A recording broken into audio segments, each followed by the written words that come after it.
Então,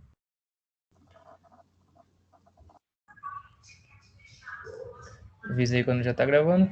Tá gravando. Gravando. Vamos lá. Então, deixa eu só entrar na minha pastinha aqui de projeto aqui. Projects. Tá. Oxe. Como não tem... Ah, é Documents. Foi mal. Documents. Python. Beleza. Eu vou começar criando um novo... Assim, aí uma sugestão para vocês, né? Não sei se todo mundo aqui já tem o Node instalado. Quem já tiver Node instalado e quiser ir acompanhando junto comigo e tudo mais aqui nesse treinamento, é até legal, né? Mas se não tiver ainda, vai estar gravado aqui, vocês vão poder ver de novo. Ou então eu vou publicar isso aqui no Git, vocês vão poder pegar e tentar refazer vocês, né? Na hora de for estudar. Belezinha? Então vamos lá. Então aqui eu vou criar uma nova pasta do Jonode. E a ideia desse projeto aqui vai ser o seguinte. O que acontece, gente? Eu tava tentando pensar aqui numa ideia de projeto legal pra gente fazer e tal. E aí, só que eu queria fazer alguma coisa com que eu conseguisse reaproveitar. Quando eu fosse fazer a parte do React Native e ao mesmo tempo utilizar as coisas tipo, mapa, eu quero muito passar para vocês, por exemplo, mapa. Quando for der o treinamento de React Native essa semana ainda, passar alguma coisa em mapa. Nem que seja uma coisa besta, só para vocês verem que mapa não é tipo lá essas coisas, não é tão complicado, entende? Então, a ideia que eu tava tendo, então o que acontece? Eu tô com um hobby aí bastante legal, que é todo final de semana eu gosto de conhecer uma hamburgueria nova. Então eu tô com esse hobby aí, é super bacana e tudo mais, nem que seja sozinho assim, eu tipo, vou lá e conheço. E aí, a ideia é a seguinte, a nossa aplicação vai ser meio que um servidor, né, um API, que vai sugerir hamburguerias próximas para a pessoa. Então, meio que a gente vai realmente, assim, a pessoa vai poder cadastrar, né, umas hamburguerias e tudo mais, tipo nome, endereço e tudo mais, e a localização. Então a gente vai pegar a latitude e a longitude e vai guardar junto. E aí a gente vai fazer com que a pessoa peça para o nosso servidor devolver para ela, baseado na posição dela, as hamburguerias próximas em ordem de distância. Então, ela vai crescendo, né, por ordem de distância e tudo mais, de acordo com a posição da pessoa. Então, é mais ou menos isso que eu pensei. Vai ser um pouquinho no improviso, tá, galera? Tipo, eu vou estar fazendo aqui, eu vou estar fazendo... Vocês vão ver que, por exemplo, eu ainda não desenvolvi essa aplicação aqui, então eu vou ter que fazer meio que realmente do zero com vocês e tudo mais. Mas aí, eu imagino que não vai ser uma coisa tão complexa, não, e se qualquer dificuldade que a gente vai tendo, não vai ter problema, não. A gente consegue até resolver junto. Eu acho legal a gente resolver junto, porque vocês podem até ver, sei lá, o processo de pensamento que a gente tem quando a gente, por exemplo, tenta resolver um problema ou descobrir alguma coisa. Então, é mais ou menos assim que funciona, beleza? Então, para todo projeto Node, o que acontece? Existem, dentro do ecossistema do Node e tudo mais, alguns gerenciadores de pacote, alguma coisa assim que a gente utiliza para a gente conseguir meio que deixa eu ver como eu posso falar isso aqui, tipo criar plugins, alguma coisa assim no Node. Então, ou então inserir plugins, que são as bibliotecas, né? Então, ou então pacotes, ou então versões de Node. Então vai depender muito do que você precisa. Mas assim, não sei se vocês já ouviram falar, eu quero saber de vocês, do que é tipo o NPM ou então o Yarn. Sofia, eu sei que sabe, né? Mas alguém mais já ouviu falar o que é um NPM, um Yarn? Tudo mais?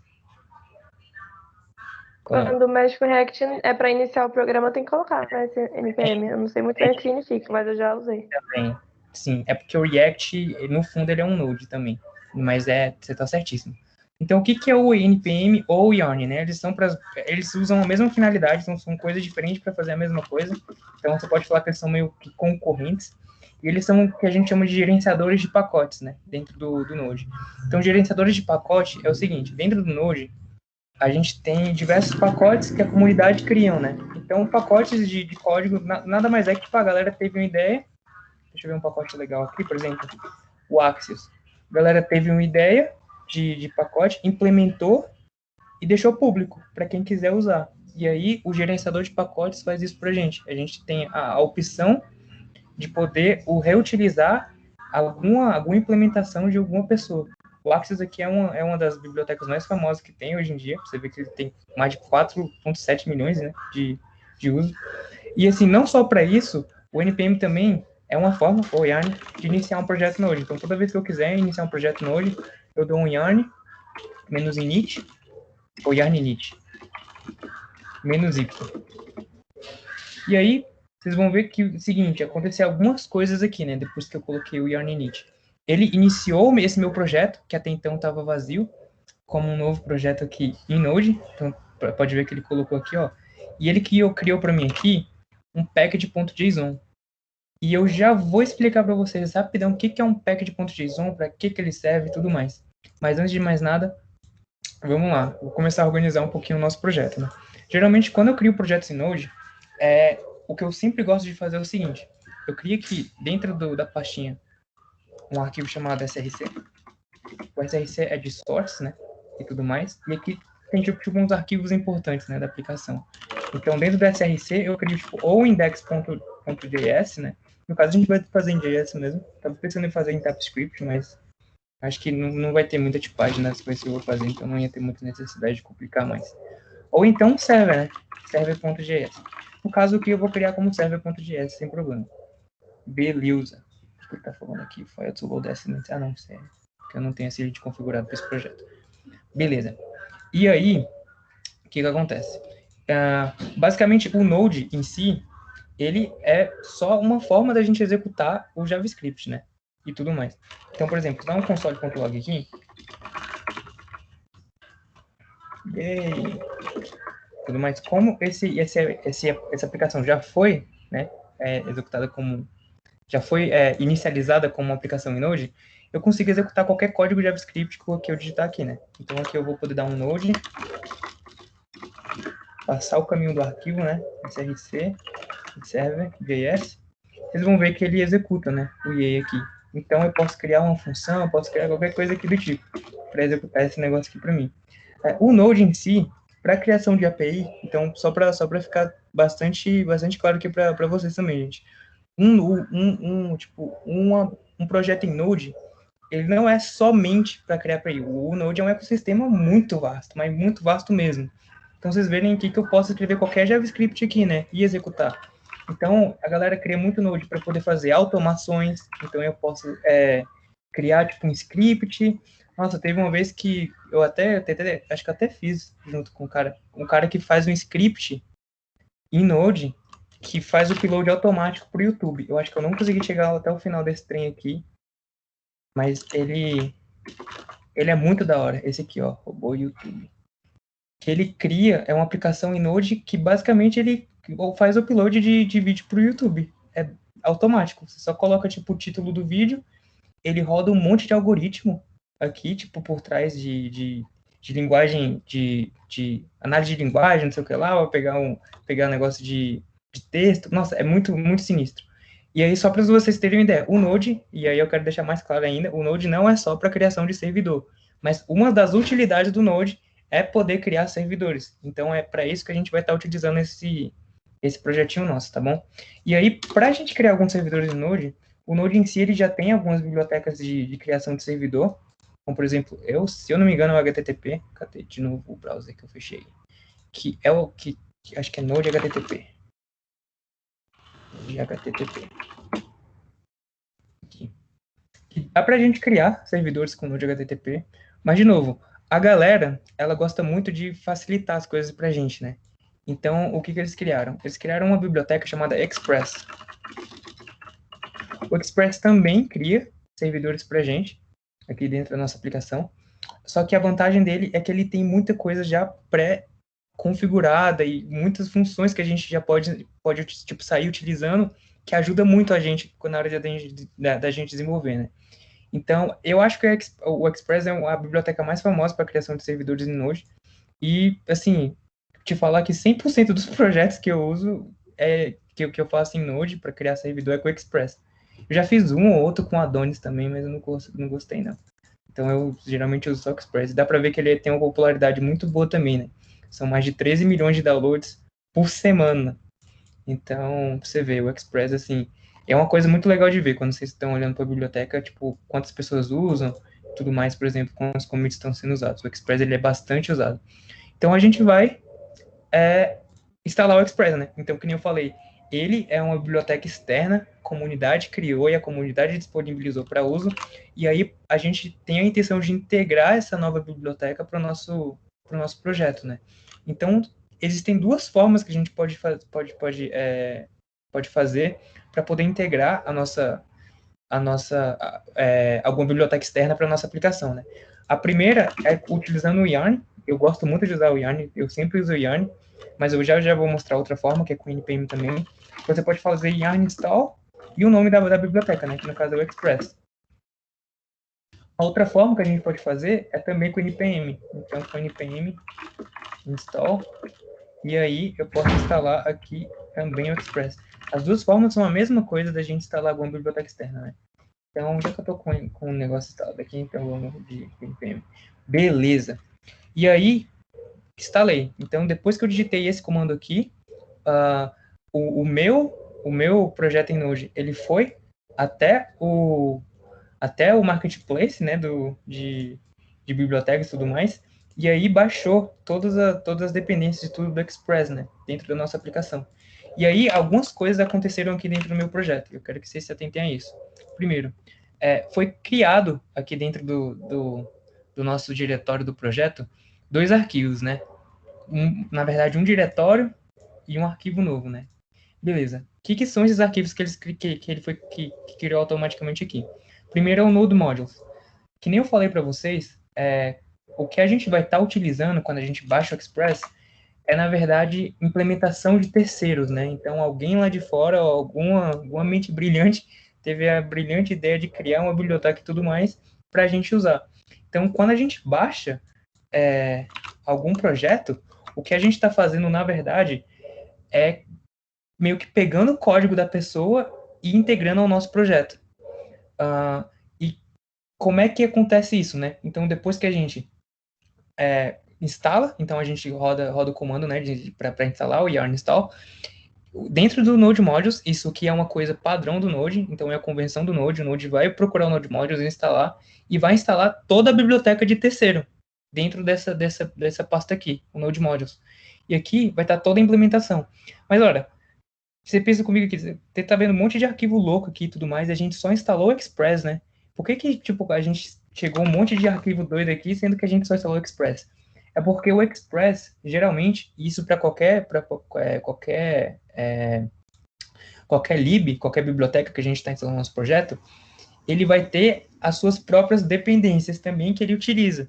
Então, qualquer coisa aqui que o Express utiliza também vai para o Node Modules, além do Express. Então, a gente tem o Express, que nem vocês estão vendo aqui, dentro do Node Modules, que são todas as implementações da biblioteca Express, que o código precisa para executar essa biblioteca, mas também tem tudo que o Express precisa para ele executar, né? Então, aqui vocês podem ver que tudo vai cair aqui, tipo, accepts aqui, tudo mais. Não conheço nem metade dessas coisas que estão aqui, tá, gente? Então, geralmente, é muito raro a gente ter que mexer alguma coisa dentro do Node Modules, mas é legal saber, né, o que o Node Modules faz e o que está acontecendo dentro desse arquivo. Então, esse aqui é o Node Modules. Então, depois que a gente instalou aqui, todas as dependências do projeto e as dependências dessas dependências vão parar aqui no Node Modules, beleza? Outra coisa que aconteceu aqui, ele criou um package.lock, ou -lock, né? Isso aqui, basicamente, é o que a gente chama de cache da nossa aplicação. Toda vez que a gente cria instala uma nova dependência, por conta de, assim, geralmente as dependências que a gente baixa, elas são muito extensas, né? Você pode ver que tem bastante arquivo e tudo mais. E também as versões das dependências também. Então, é muito difícil manter o rastro das versões das dependências que as dependências precisam utilizar, além da versão da dependência. Então, você vê, é um rolê muito louco, né? Assim, conseguir manter tudo sincronizado. Então, eu só quero que vocês tenham em mente que o lock, basicamente, é um arquivo de cache que guarda, né, meio que todo o versionamento das dependências do nosso projeto. E aí, provavelmente, por exemplo, se a gente precisar instalar novamente uma nova dependência, ou então, se a gente está desenvolvendo em um time, é importante manter esse arquivo atualizado. A gente não precisa ficar mantendo atualizado nós mesmos, né? Isso aqui é o Node que faz pra gente. Mas é importante a gente, por exemplo, utilizar do mesmo lock, porque garante que todo mundo do projeto vai estar com as dependências na mesma versão e as dependências dessas dependências na mesma versão. Isso evita com que a gente tenha problema de incompatibilidade. É aquele famoso, na minha máquina está rodando, mas na máquina do coleguinha ali não está. Justamente porque provavelmente o colega deve estar usando uma versão do Node diferente, e para uma versão do Node diferente, uma dada dependência provavelmente pode ter incompatibilidade, e aí quebra tudo e ferra tudo. Então, é muito importante ter um arquivo de cache que guarda todas as informações que a gente precisa para manter todo o projeto sincronizado. Então, basicamente, para isso que a gente usa o lock.json, né? O package.lock.json. Como eu instalei com o NPM, ele veio com package.lock, né? Mas quando eu instalo com Yarn, alguma biblioteca, deixa eu ver alguma biblioteca que eu posso instalar com Yarn aqui. O Yarn, na verdade, eu confundi, gente, não é Yarn install, viu? Naquele comando, é Yarn Edge, foi mal. Eu tinha falado install no primeiro, mas é com Edge. Se eu fosse instalar o Axis com Yarn, ia ser Yarn Edge. Tipo o Lodash. O Lodash a gente não vai usar não, mas é uma biblioteca legal. Só de exemplo. Deixa eu ver se ele vai criar o yarn.lock.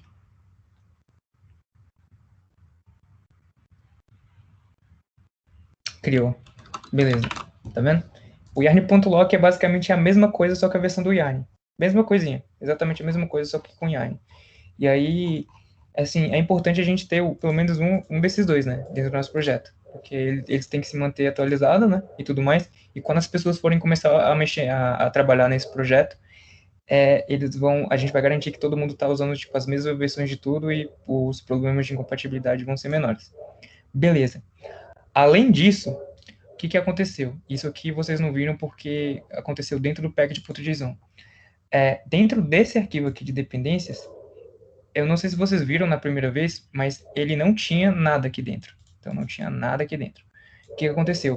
Quando eu rodei, né, o comando para instalar essas dependências, ele colocou na lista de dependências aqui todas as dependências que a gente está usando. Então, o primeiro é o Express e o segundo é o Lodash. Ora, mas para que eu vou precisar desse array de dependência aqui, né? Do Express, do Lodash? Se eu já tenho as dependências instaladas aqui, se eu já tenho o lock aqui, porque o que acontece? Geralmente, muito geralmente, e é o mais recomendável, a gente não sobe o Node Modules para nenhum sistema de versionamento, tipo o Git. A gente não sobe o Node Modules para o Git, porque ele é um arquivo muito extenso e muito grande. Em média, o Node Modules tem tipo 3 GB de extensão, ou 2, posso estar exagerando, mas é geralmente na casa dos gigas. Então, a gente não comita as coisas. Então, quando alguém novo vai trabalhar dentro desse projeto, é importante com que a gente tenha uma forma de saber quais são as dependências que esse projeto usa para essa pessoa poder instalar do zero. Então, o que acontece? Com essas dependências listadas aqui, eu tenho uma forma de saber quais são as dependências que o meu projeto usa. E aí, qual versão dessa também, né? Dessa dependência que o projeto usa. E aí, quando uma nova pessoa for trabalhar nesse projeto, a gente não vai ter o Node Modules, a princípio, porque a gente não comita o Node Modules, a pasta para o GitHub, e aí a gente consegue recuperar todas as dependências que estão listadas no Node Modules.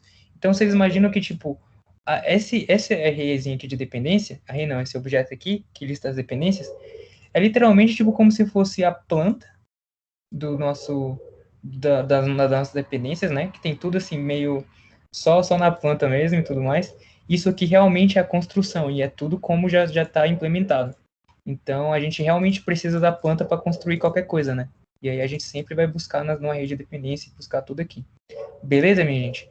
Então, até então, tô muito rápido, falei muita coisa, tá muito confuso, é tudo muito novo. O que vocês estão pensando? Tem alguma dúvida? Fala aí, sem medo.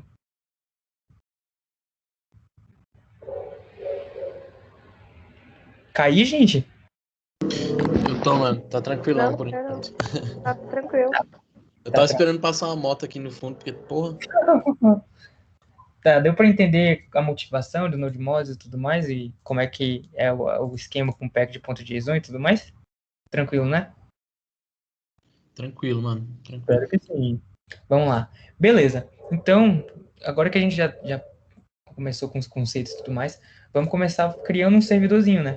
Então, como é que é o padrão de criar um servidor? Geralmente eu crio um servidor assim, então a gente precisa declarar uma variável, express, beleza? E aí, o que acontece? A gente sempre tem que setar por Express qual é a porta que a gente vai ouvir, né? Então, no caso aqui, eu vou ouvir a 3000. Eu gosto muito da porta 3000, então a gente vai ouvir a 3000. E aí, para beleza, aqui a gente criou uma nova instância do Express, tá bom? E aqui a gente falou em qual porta ele vai rodar. Então, dentro da nossa máquina, nosso sistema aqui, ele roda os processos em portas, né? E tudo mais. Então, a gente vai falar que o nosso servidor, que vai ser um processo dentro da nossa máquina, vai rodar no 3000, na porta 3000, tá? E vocês vão ver como é que eu vou acessar essa porta aqui para poder pegar todas as informações que eu preciso. Beleza. Depois que eu declarei o app aqui e o negócio, eu posso criar uma primeira rota, que a gente chama. Então, eu posso falar um app.use, beleza? Por padrão. Esse aqui vai ser meio que um middle, mas tá tranquilo. Test, tá bom? E aí, isso aqui é como a gente cria uma nova rota, né? Dentro do Express. Então, o que acontece? Geralmente não toda vez, a gente precisa passar o endereço, tá bom? Da rota que a gente vai acessar e uma função que ele vai executar, né? E essa função, em si, ela é até especial, porque ela recebe uns parâmetros já, que o próprio Express já passa automático aqui pra gente, que se chama hack e res. E eu já vou explicar mais um pouquinho sobre eles, né? Mas eu só quero mostrar pra vocês aqui como é que tá funcionando. Se eu não errei nada ainda, tomara que não, tá tudo certo. Aqui eu posso dar um res.send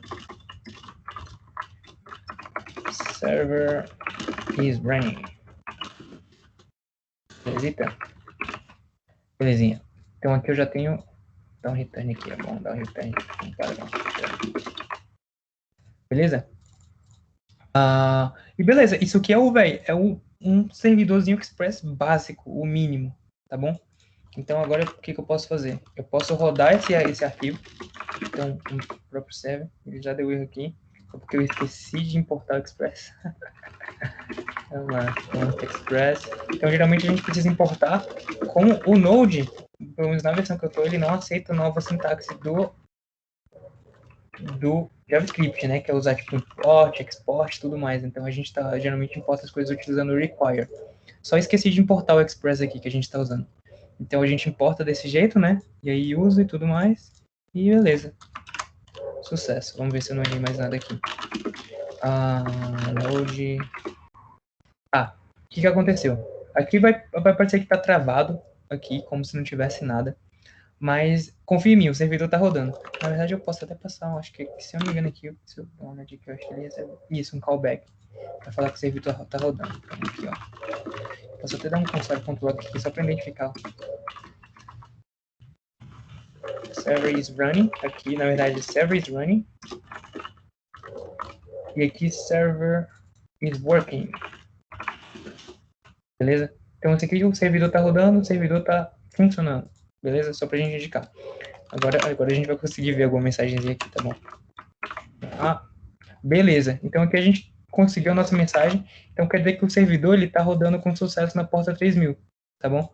E aí, o que acontece? Como eu declarei que vai existir uma rota teste que vai executar determinada função quando o usuário acessar, eu tenho que, em teoria agora, vamos testar junto, preciso conseguir acessar essa rota. Então, e essa rota vai ter que retornar a mensagem que eu acabei de criar.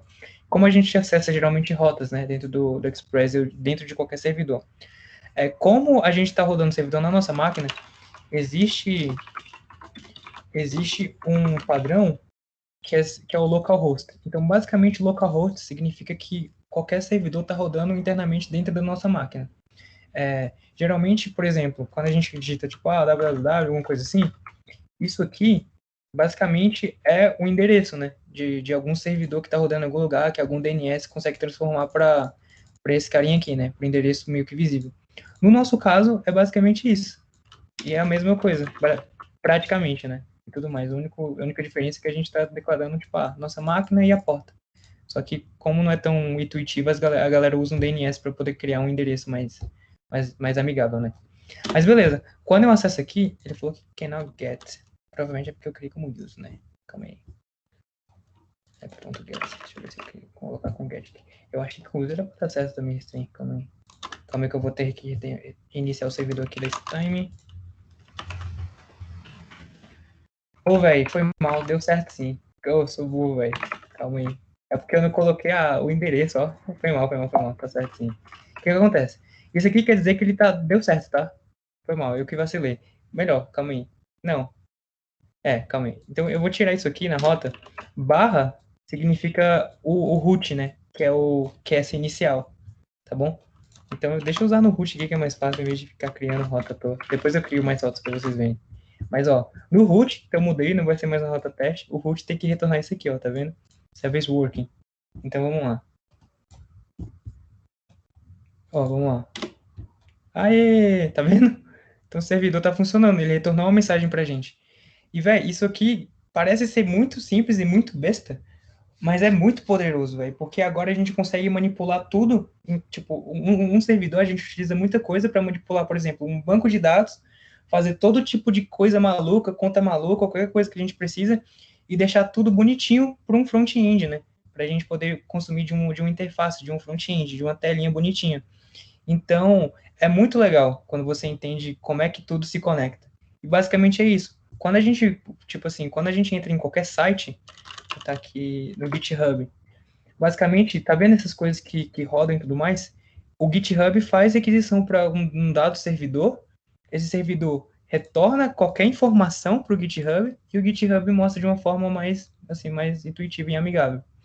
Então, a gente até pode dar uma olhadinha aqui, eu não sei se vou estar dispersando muito se eu mostrar aqui isso aqui para vocês, mas aqui pelo browser a gente consegue ver todas as requisições que o GitHub executa quando ele vai iniciar.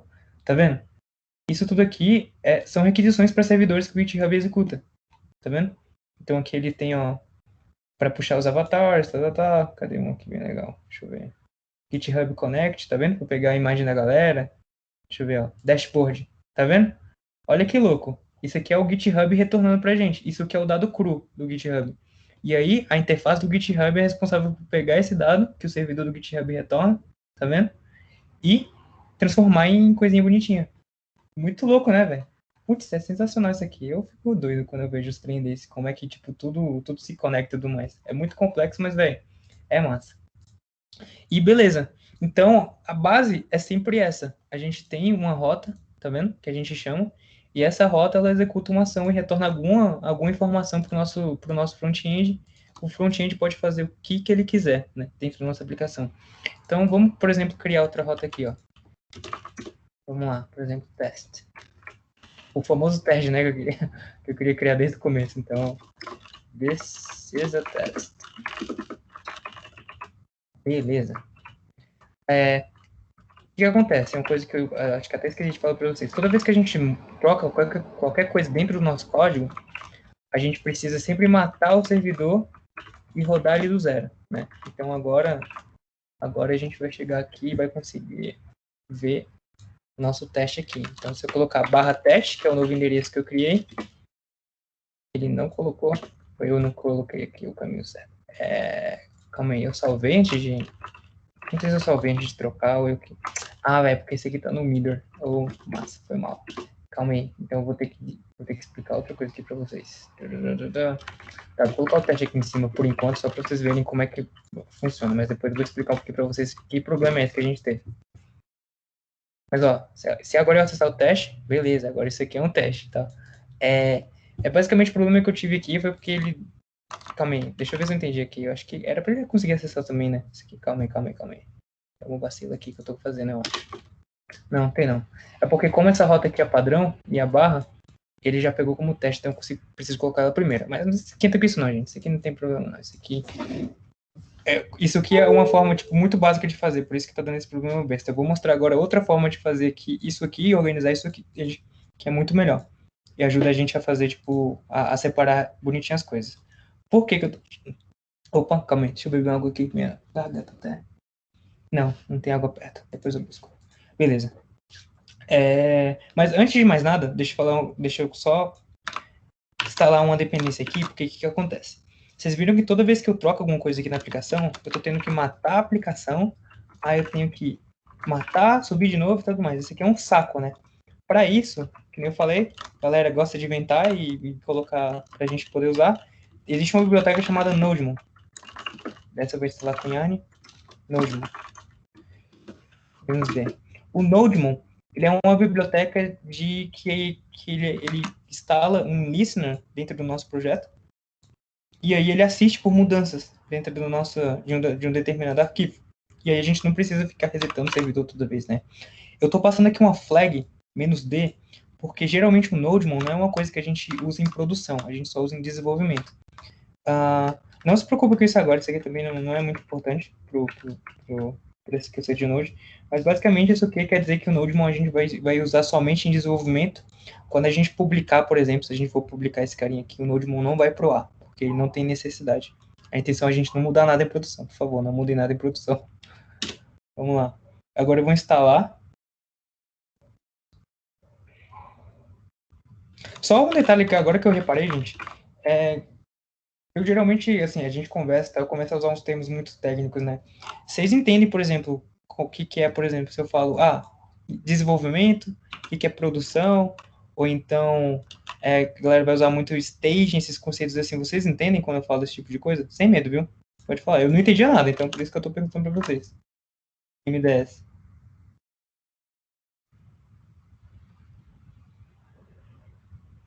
Opa, tava falando mutado.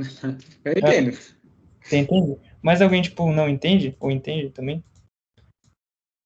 Pode falar, gente, sem medo, por favor. Vou dar um chocolate pra quem não entender, velho. Nossa, eu já ia falar agora. Nem Ah, todos. agora você Por não, exe- você não entende, não? Tá. O que Por acontece? exemplo, quando você vai falando, aí dá pra ter mais ou menos uma noção pela explicação, pelo contexto. Sim, Mas, assim, vai indo mesmo. claro, sem problema. Eu posso dar só um overview rapidinho. Quando a gente fala, me confundia muito, porque para mim produção é uma coisa que está sendo em produção, né? E tem lógica, pô, tá em produção, tem que estar em produção. Mas é totalmente ao contrário. Quando a gente fala qualquer coisa em produção, significa que a gente tem alguma coisa já disponível para o usuário usar. Então, tudo que o usuário já pode interagir, tá vendo? Isso que a gente chama de produção. Então, isso aqui, nossa aplicação está em produção. Então, quer dizer que ela já foi publicada e as pessoas já podem começar a consumir. Quando a gente fala que está em desenvolvimento, é que nem isso aqui, ó. Isso aqui está em desenvolvimento. Então, não está público. Ninguém pode chegar aqui e acessar, a não ser a gente que tem que entrar no projeto e rodar o servidor e rodar tudo certinho. Então, produção. O usuário já tem acesso, já está publicado, o usuário consegue acessar. Desenvolvimento, a gente ainda está desenvolvendo. Entre produção e desenvolvimento, também tem um carinha chamado staging, que já é um meio termo. Ele é quando a gente publica, mas não para o usuário usar, para as pessoas poderem testar e ver se está tudo ok. Então, isso aí é geralmente o staging, né? Mas, geralmente, via de regra, tudo que você usa, tipo um site, como o Facebook da vida, ou um LinkedIn, quer dizer que ele já está em produção. Então, já está pronto para uso. Beleza? E eu não tenho ideia porque a galera chama de produção. E eu acho muito burro chamar isso aqui de produção. Mas deve ter uma coisa por trás disso. Mas é basicamente isso. Belezita? É porque eu vou começar a comentar, tipo, produção, tá. Então acho interessante até citar. E eu vou tentando ver, tipo, nos termos que eu falar, eu vou tentar checar com você se alguém não entende tudo mais. Mas, por favor, não tenha medo de não entender. É super normal. Beleza? Beleza. Então, aqui a gente já tem o nosso servidorzinho rodando. Vocês estão vendo aqui que a gente tem, a gente sempre usa, por exemplo, no app, a gente está utilizando aqui, né, declarando as rotas dessa forma.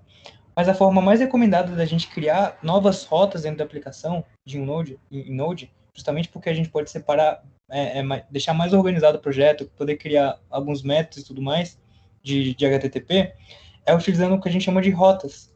Então, geralmente, quando eu vou criar umas rotas, eu tenho um arquivo próprio para as minhas rotas. Então, não é via de regra, precisa ter isso, mas eu gosto de ter isso. Tem um arquivo de rotas.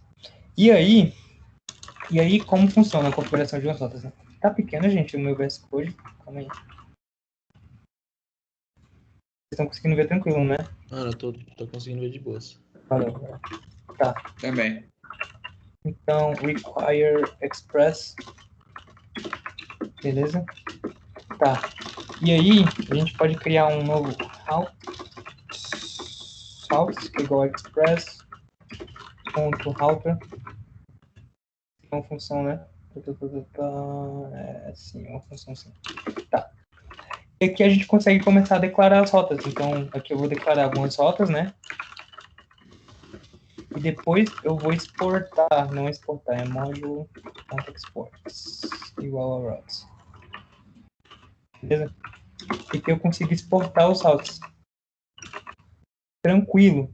O que acontece? O que eu vou fazer? Aqui eu vou pegar essas duas rotas que eu criei aqui. Vou tirar daqui. Questão de organização. Vou ter um módulo separado só para as minhas rotas. Beleza? E aí eu posso trocar esse use aqui por get. E trocar esse app aqui por routes. Beleza? E aí, beleza. Mesma coisa. Então aqui, em vez de ter esses arquivos aqui lá dentro do meu server, eu geralmente gosto de separar a responsabilidade do meu server justamente só para instanciar um servidor e criar, né, um novo servidor.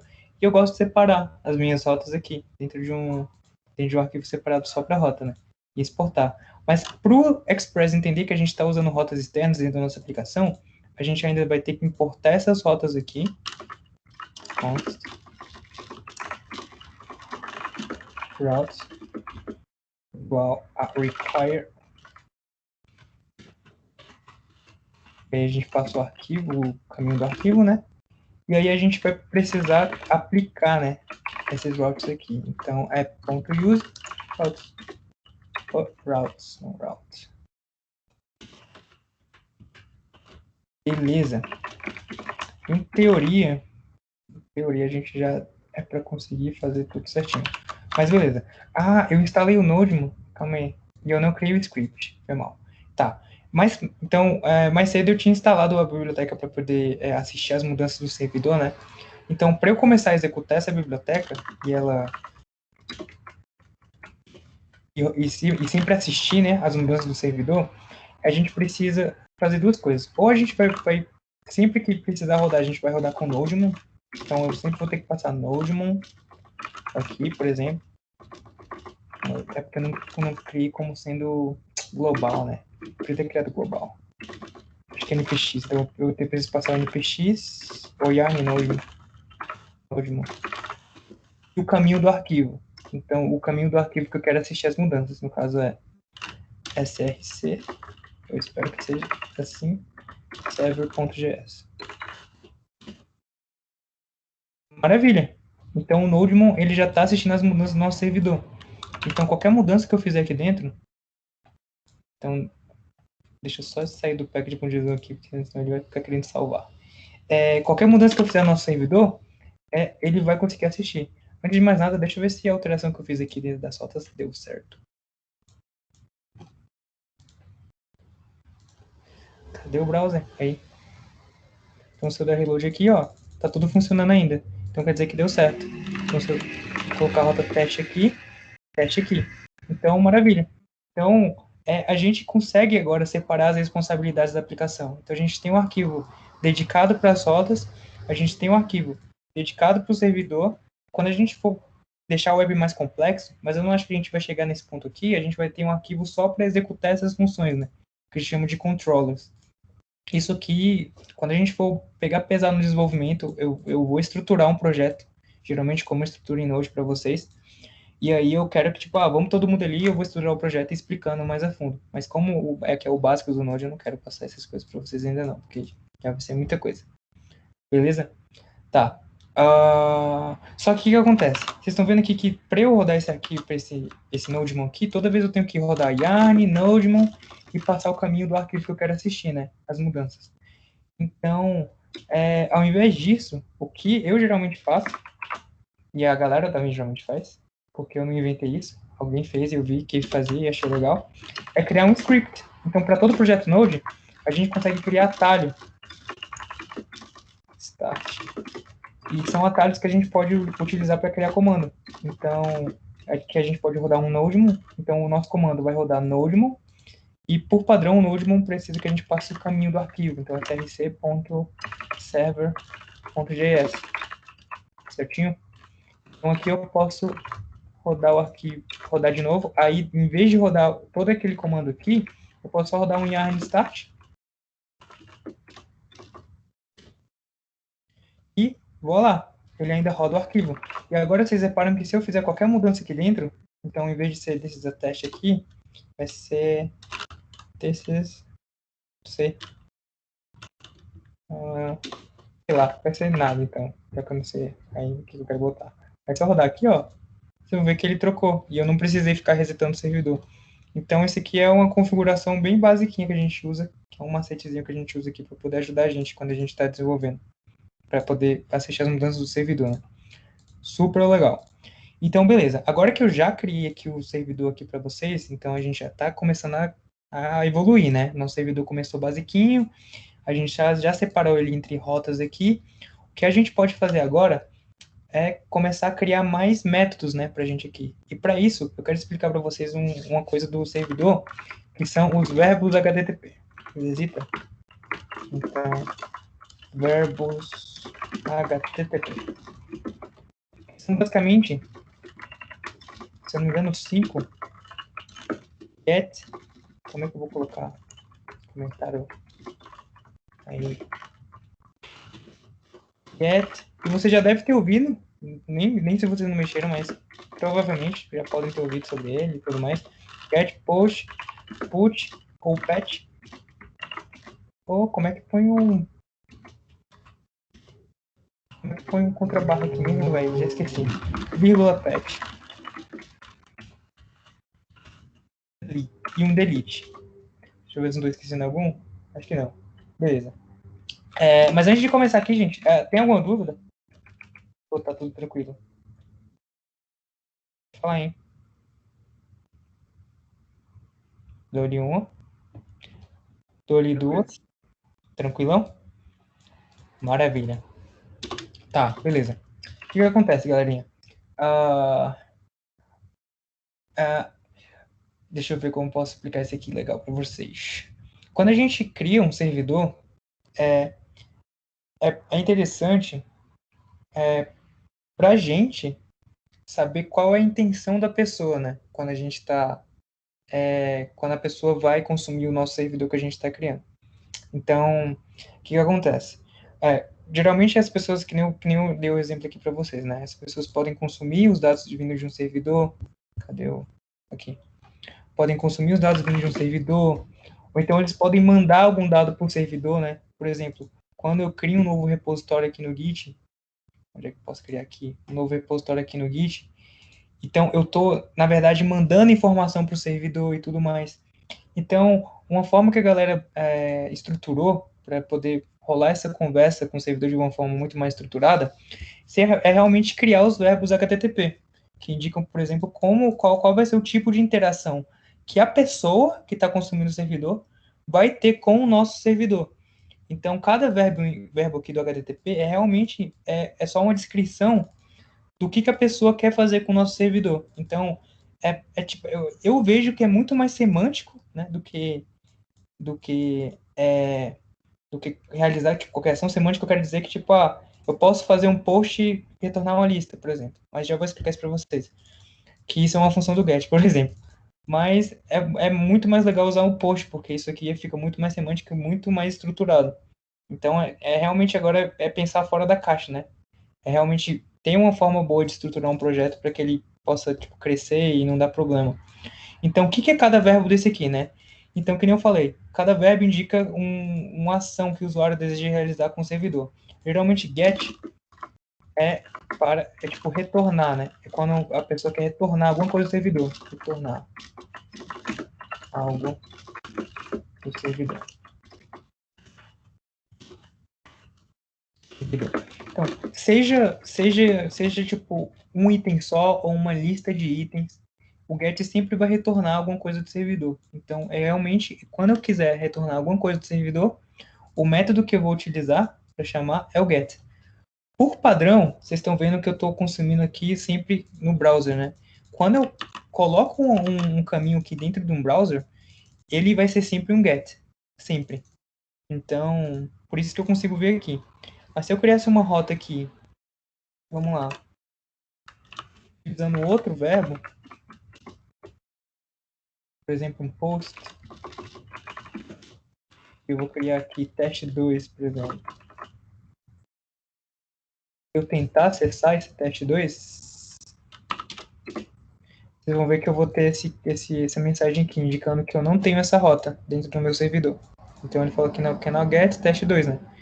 Porque por padrão, o browser ele sempre dá um get. E não existe nenhuma rota get que combina com esse caminho aqui que eu criei, né? Então, geralmente para fazer outro tipo de requisições a gente usa um cliente, né, de HTTP, que eu já vou mostrar para vocês quais que eu uso. Mas beleza, antes de mais nada, deixa eu terminar de explicar aqui para vocês o que é cada um desses verbos. O get, então, que nem eu falei, retorna alguma coisa do servidor. O post, geralmente é para salvar algo no servidor. Então, é o tipo de interação, não necessariamente só salvar, né, mas geralmente é para salvar no servidor ou no banco de dados. No banco. Então, quando um usuário chama, né, o verbo post, ele quer salvar alguma coisa no banco de dados. Então, que nem o exemplo que eu estava dando para vocês. Quando eu entro no Git, quero criar um novo repositório, o que acontece é que todas as informações que eu coloco aqui, vou até criar um novo repo de Dojo aqui, ó, Dojo Node. Tá vendo?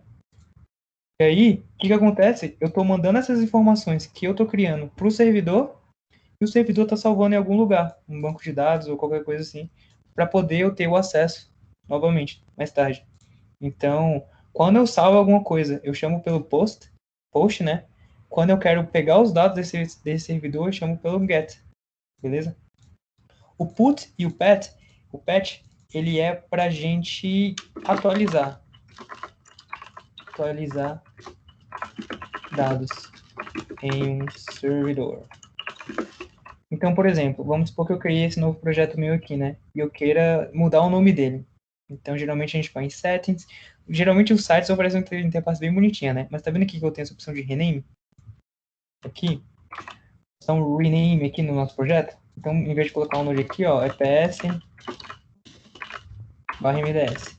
Então, o que acontece aqui é que o GitHub, ele chama uma rota put que atualiza o nome do nosso projeto pra gente. Então, ele está atualizando alguma coisa sobre o dado que a gente está salvando. Então, isso geralmente acontece através de um put e um patch.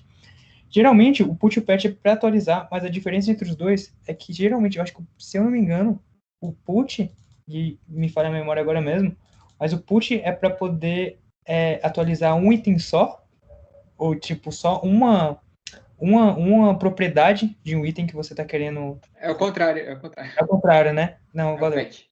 O patch que é um item só. Então, o patch é para um item só e o put é realmente para atualizar o item todo, o negócio todo. Então, mas no fim, é quase a mesma coisa. Eu geralmente só uso o put, então tá tranquilo. E, por fim, o delete. Então, o delete é geralmente para deletar, né? Então, realmente você quer tirar aquele negócio do servidor. Então, deletar itens do servidor.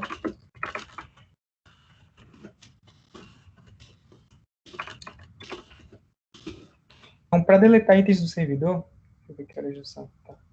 A gente geralmente usa o delete, o verbo delete, beleza? E massa. Eu tinha falado que, beleza. Tá, vou apresentar para vocês aqui geralmente as interfaces. Então, que nem eu falei, quando é para consumir um negócio de um browser aqui e tudo mais, a gente pode, ou consumir um get, a gente pode usar o browser tudo bonitinho e tal, para a gente poder ver, né, dentro da nossa aplicação, quais são as fotos que a gente tem e tudo mais. Mas, por padrão, o browser, ele só dá um get na aplicação, né? Então, se a gente quisesse consumir, por exemplo, um post, qualquer coisa do tipo, já complica um pouco para a gente. E aí, o que acontece? A gente pode usar, por exemplo, algumas bibliotecas, não bibliotecas, né? Algumas aplicações que simulam requisições HTTP para a gente. Uma bem famosa que a gente usa é o Postman. E eu só tenho o Postman aqui, né? O Insomnia. Não tem Insomnia aqui. Vai ter que ser no Postman. Então, existem várias bibliotecas que a gente pode usar. Bibliotecas não, foi mal. Aplicações que a gente pode usar para fazer isso. As mais famosas mesmo são o Postman e o Insomnia. Geralmente o Insomnia, porque eu realmente não tenho instalado aqui, ele é um pouco mais leve. Eu até curto ele mais do que o Postman, mas a galera do trabalho não curte, não. Então, preciso usar o Postman. Mas o Insomnia é muito legal também, e ele é a mesma coisa. Então, ele simula requisições aqui pra gente, HTTP, que a gente pode utilizar. E eu realmente recomendo que vocês instalem ele, porque ele é muito mais leve do que o Postman, tipo, muito. Então, por mim, vocês podem usar o Insomnia sem medo. Eu só vou usar o Postman aqui, porque realmente é o que eu tenho aqui, né? Falando. Mas no fim é a mesma coisa. Então eu vou abrir aqui o Postman para vocês. Deixa eu só terminar de carregar aqui. Maravilha. Pode abrir um novo workspace. Também tem uma extensão legal no VS Code, VS Code, Gabriel. né? Também, eu já vi essa extensão. Eu não curto muito usar essa extensão porque eu acho muito ruim de configurar, tipo, o header e tudo mais aqui. A gente colocar, por exemplo, uma aplicação, por exemplo, de HTTP, a gente consegue já criar, tipo, variáveis, tá vendo? Por exemplo, essa base URL, que já, isso aqui é uma coisa do meu trabalho, por exemplo. E aí já consegue, tipo, usar no projeto inteiro, na mesma base URL. Ou então já consegue colocar umas variáveis globais aqui para utilizar dentro da aplicação. Então, tipo, Eu não sabia dessa do Base aí, não. Base URL. isso aqui a gente consegue setar e já sair utilizando, entende? Então eu não preciso escrever toda vez, ó, por exemplo, a base URL desse carinha aqui, ó, é api riverquant.com/beta. E aí todas as aplicações vão usar a mesma base URL, então não tem por que eu escrever isso aqui toda vez, entende? E aqui a gente já consegue manipular e utilizar, tipo, dessa forma. O Insomnia tem a mesma coisa, então é muito bom usar, tipo, biblioteca assim. Eu uso até para dar get no negócio aqui. Porque geralmente também a gente precisa colocar algumas informações a mais, né, dentro dos headers de requisições, que por enquanto não é interessante para vocês saberem, mas provavelmente vai ter, e quando eu tiver, pode ter certeza que eu vou explicar para vocês. Mas beleza, aqui eu estou usando uma coleção, eu vou criar outra aqui, só para a gente poder... New collection. Então, rename, dojo,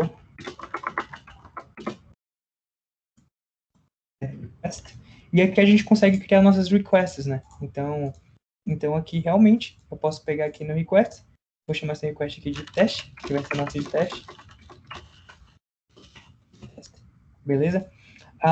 E aí, pra carinha aqui, agora que eu esqueci como é que eu crio uma nova variável. Mas eu vou escrever na mão mesmo, depois a gente vê como é que faz esse esquema de criar aquelas variáveis lá. Mas aqui a gente pode fazer http, e pegar a mesma rota que a gente utilizou no browser. Então, vamos lá, pegar no browser aqui. Beleza?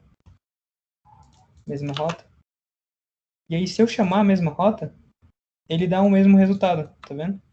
Não sei se está pequeno para vocês, mas ele dá o mesmo resultado. Então, é realmente outra forma da gente fazer essas requisições. A diferença é que agora a gente tem todos os métodos que a gente pode usar disponíveis, né? Aí eu falei para vocês que só tinha 4 aqui e tem um monte, mas confia em mim que vocês só vão usar esses aqui, ó. Tá vendo? Daqui para cá nem eu mesmo usei. O Options eu já vi, ele geralmente usa no browser para fazer algumas configurações de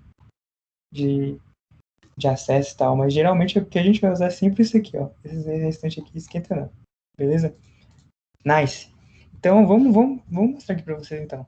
Agora vocês viram, tipo aqui, vocês estão vendo aqui que toda rota que eu crio, ele tem dois, né? Dois parâmetros que ele recebe na função, né? Que ele executa. Que é o rec e o res. Até então eu só estou usando o res, né? Porque geralmente para um get a gente não precisa, geralmente, saber as coisas que estão enviando. Na verdade precisa sim, mas no nosso caso aqui não está precisando, então a gente não usa. Mas, por exemplo, vamos criar uma rota post agora. Então vai ser routes.post, beleza? Então, uma rota post que eu vou criar aqui, eu vou chamar ela de hi. Hack.hack.res, tá? Beleza.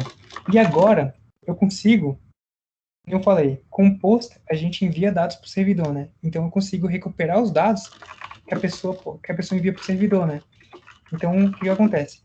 Toda vez que alguém envia qualquer dado para um servidor, ele fica armazenado dentro do REC, uma propriedade chamada body. Então, body aqui. Beleza? E aí, dentro de body, a gente tem todas as propriedades que a gente tem no servidor. Então, eu posso dar um console.log aqui no body. Beleza? Posso dar um return, um res.send aqui, só para ele poder finalizar o request. Vou dar só um ok aqui por enquanto. E aí, eu escrevi errado aqui. Ops. E aí eu consigo, por exemplo, ver tudo que é, tipo, comunicar agora com o servidor e enviar dados para o servidor, né? Então, por exemplo, vamos lá. Vou entrar aqui de novo no meu Insomnia, que agora a gente vai começar a conversar com o servidor. Vou trocar aqui o método para post. Vou escrever aqui base URL, só que agora a rota é high, né? E aí, como eu consigo agora enviar dados para o servidor, dentro do meu do meu Postman, aqui dentro dessas opções eu tenho o body. E agora eu posso enviar um JSON, né, para o servidor. Vamos lá, cadê? Não, calma aí.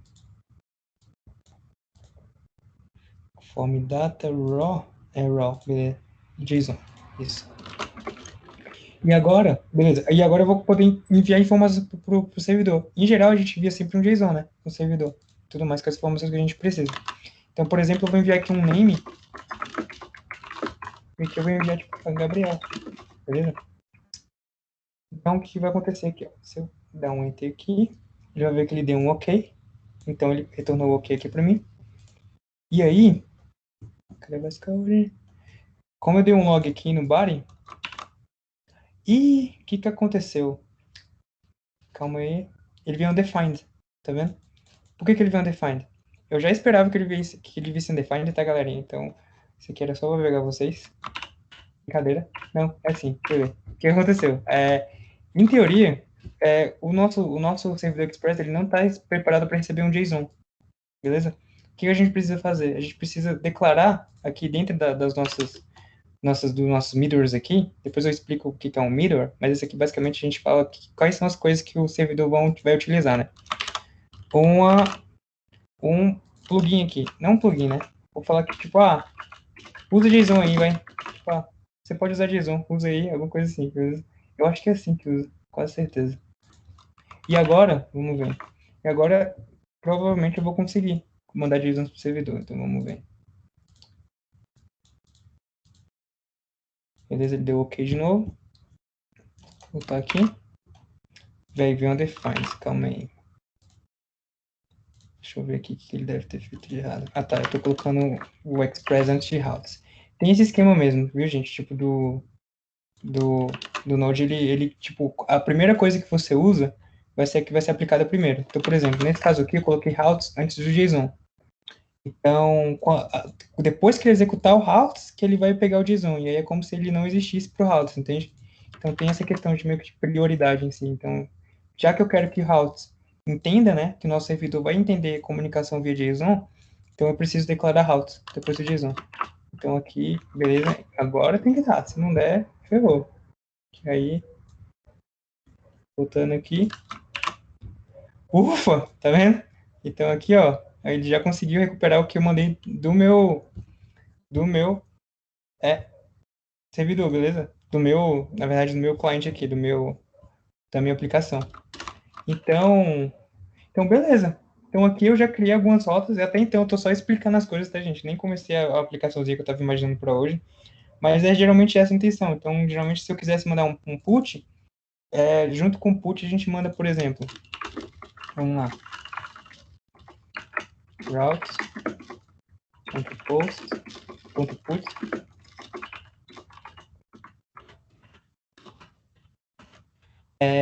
Posso mandar aqui um hi. Pode ter as rotas podem ter nomes tipo iguais, contanto que elas tenham os verbos diferentes. Então, geralmente eu tenho um post para uma rota, um put para uma rota e tudo mais, né? Então, geralmente quando a gente quer fazer tipo com que a gente atualize, geralmente a gente passa o ID, né, da coisa que a gente quer atualizar. Isso aqui é como a gente atualiza coisas dentro de um servidor. Então, a gente tem que passar qual é a coisa que a gente está querendo atualizar, né? Mas, na real, isso aqui, não sei. É porque eu ainda não tenho um exemplo do que a gente atualizaria para mostrar. Então, o que eu vou fazer? Vamos deixar esse put aqui para mais tarde? Porque dentro da nossa aplicação eu quero fazer, tipo, um post, alguma coisa assim, né? Então, e aí eu vou dar um exemplo melhor de put com a coisa realmente real do que serve aquilo. Deixa pra lá por agora. Por agora tá tranquilo.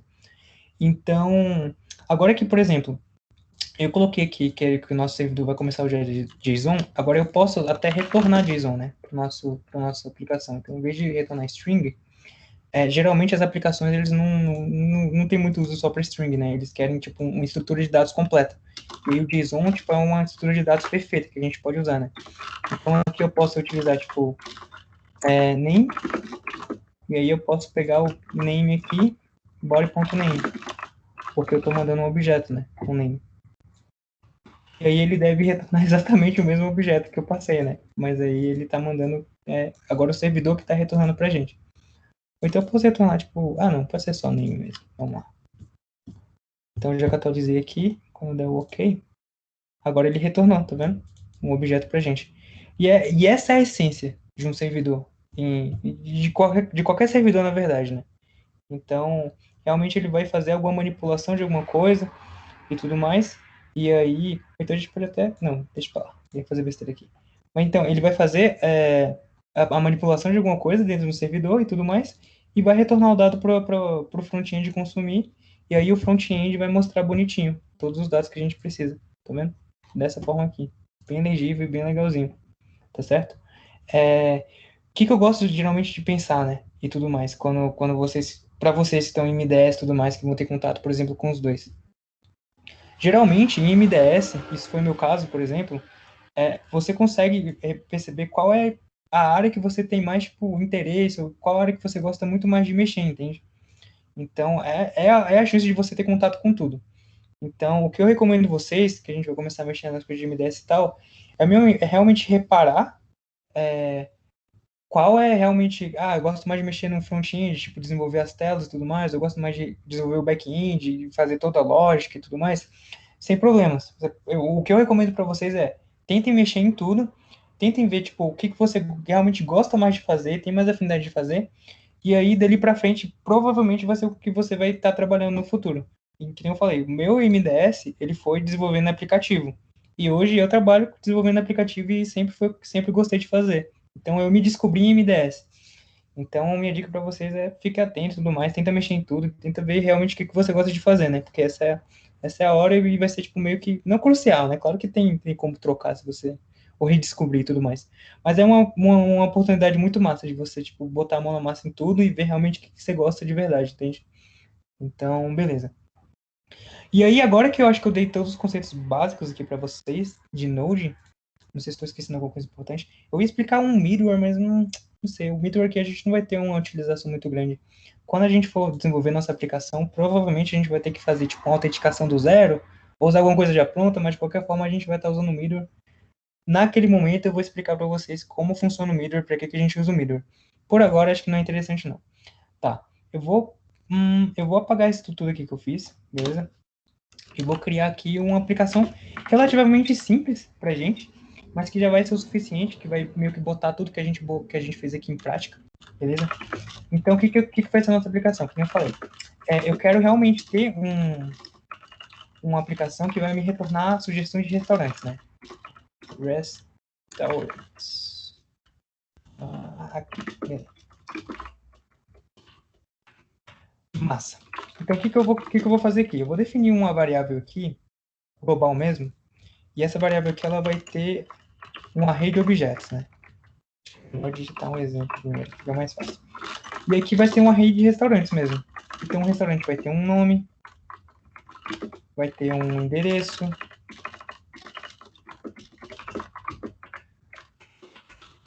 vai ter uma latitude,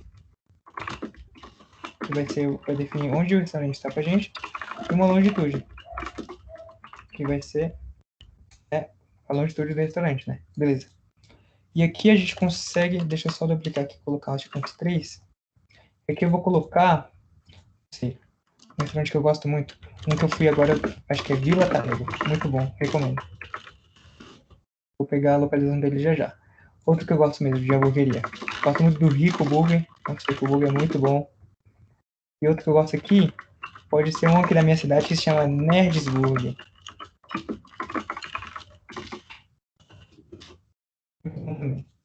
O address... Beleza, então o que eu vou fazer? Eu vou jogar no Google mesmo, esses lugares aqui, ó, só para pegar as informações dele. Então, Viatarego aqui, ele fica...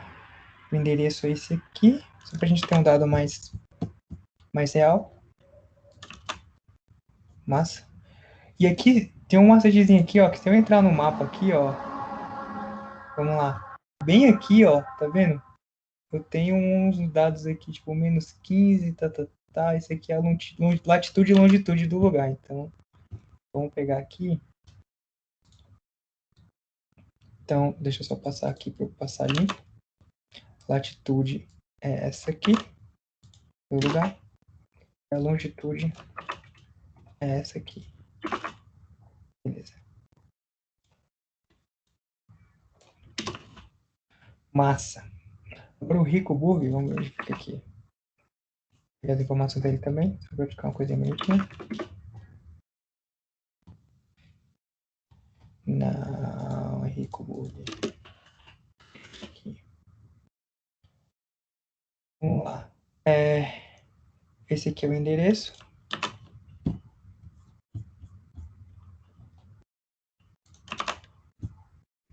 E latitude e longitude é aqui, ó.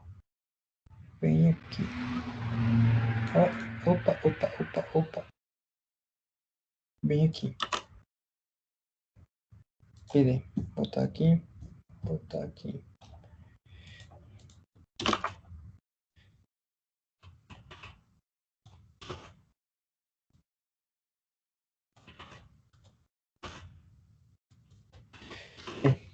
Deixa eu nesse pra lá. Não tô com preguiça agora de pesquisar. Vai ser só esses dois mesmo.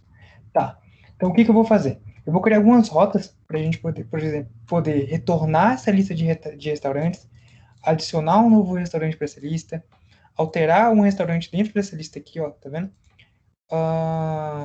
Ou então deletar um restaurante dentro dessa lista. Então eu vou fazer alguma coisa que vai envolver todas as operações, né, do HTTP aqui pra gente.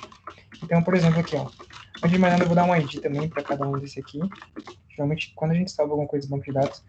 outra coisa, por exemplo, geralmente a gente não salva, né, dentro daqui. Aqui a gente vai estar guardando dentro da memória do Node. Então, assim que a gente mata o servidor e sobe ele de novo, ele vai resetar, né, essa variável aqui e vai perder tudo que a gente fez. É por isso que a gente geralmente usa um banco de dados, né? Só que nem eu falei, eu não quero complicar muito esse dojozinho de hoje, porque eu quero focar mais no Node. A questão de banco de dados já vai ser um pouquinho mais para frente e tal. Quando a gente for desenvolver, a gente vai, tipo, geralmente o DevOps, né, se eu não me engano, que vai configurar toda a parte de banco de dados pra gente e tudo mais, então vocês vão poder focar mais na implementação das coisas, né?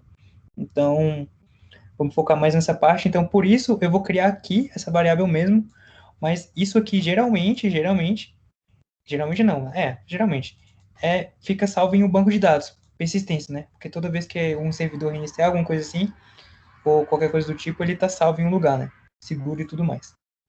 Beleza. Tá, vamos lá. Na verdade, pro ID disso aqui, eu vou dar um randômico aqui. Então, vou dar um math.random. Um IDzinho randômico aqui. Esse ID.